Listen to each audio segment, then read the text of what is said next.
ಮಾಡ್ತೀವಿ, ಜೀವನದ ಒಂದು ಸಾರ್ಥಕತೆಯನ್ನ, ಒಂದು ಸಾಫಲ್ಯವನ್ನ ನಾವು ಹೊಂದ್ತೀವಿ. ಒಬ್ಬ ಕವಿ ಹೇಳ್ತಾರ, ಗುರುವೇ ನೀನು ಕಾರಣನಯ್ಯ ಎನ್ನ ಭವದ ಬಂಧನ ಬಿಡಿಸ.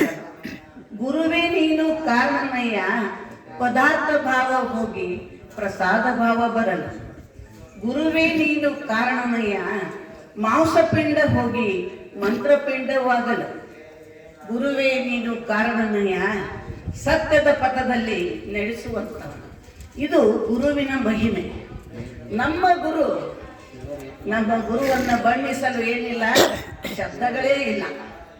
ನಮ್ಮ ಗುರುವಿನ ಮಹಿಮೆಯನ್ನ ಕೊಂಡಾಡಕ್ಕೆ ನಮ್ಮಲ್ಲಿ ಇದಕ್ಕೆ ಶಕ್ತಿ ಇಲ್ಲ ಅನ್ನುವಂಥದ್ದೇ ನನ್ನ ಭಾವನೆ. ಅಂತ ಅಪಾರವಾದಂತ ಶಕ್ತಿಯನ್ನ ಹೊಂದಿದಂತ ತಾಯಿ ನನ್ನಮ್ಮ ವೀರ ಧರ್ಮಜ ಮಾತೆ. ಗುರುವೇ ನಮೋ ನಮಃ, ಗುರುವೇ ನಮೋ ನಮಃ ಅಂತ ಹೇಳಿ ಇದನ್ನ ಮಾಡಕ್ಕಾಗ್ತೈತಿ. ಗುರು ನಮ್ದು ಏನು ಭವದ ಬಂಧನ ಬಿಡಿಸೋರು ಯಾರು? ಗುರುನೇ.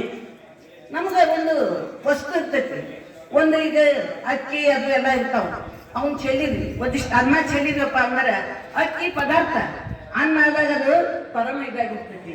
ಅದರಿಂದ ನಾವು ಚೆಲ್ಬಾರ್ದು. ಯಾಕೆ? ಅದು ಪ್ರಸಾದ ಅನ್ನುವಂಥ ಭಾವ. ಅದನ್ನ ತಂದು ಕೊಡುವಂಥವ್ರು ಯಾರು? ಗುರು. ನಮ್ಗೆ ಏನು ಅರ್ಥನೇ ಇಲ್ಲ. ನಮ್ಮ ಜೀವನ ಐತಿ, ಆರಾಮ್ ಉಣ್ತೀವಿ, ತಿಂತೀವಿ, ಕುಂದಿರ್ತೀವಿ, ಮಾಡ್ತೀವಿ, ಇದಾಗ್ತದೆ. ಅಂತ ಜೀವನವನ್ನ, ಇದು ಮಾಂಸಪಿಂಡವಾದಂಥ ಜೀವನವನ್ನ ಮಂತ್ರಮಯವಾಗಿ ಮಾಡುವಂಥ ಶಕ್ತಿಯನ್ನ ಹೊಂದಿದಂಥದ್ದು ಏಕೈಕ ಇದು ಅಂತಂದ್ರೆ ಗುರು. ಅಂತ ಗುರುವಿನ ಸ್ಮರಣೆ ಏನಾಗಿರ್ಬೇಕು? ನಿತ್ಯವಾಗಿರಬೇಕು. ಇದು ಗುರು ಯಾವಾಗಲೂ ಒಂದು ನೆನೆಸ್ಕೊಂಡು ಕುಂದಿರುವಂಥದ್ದು ಅಲ್ಲ.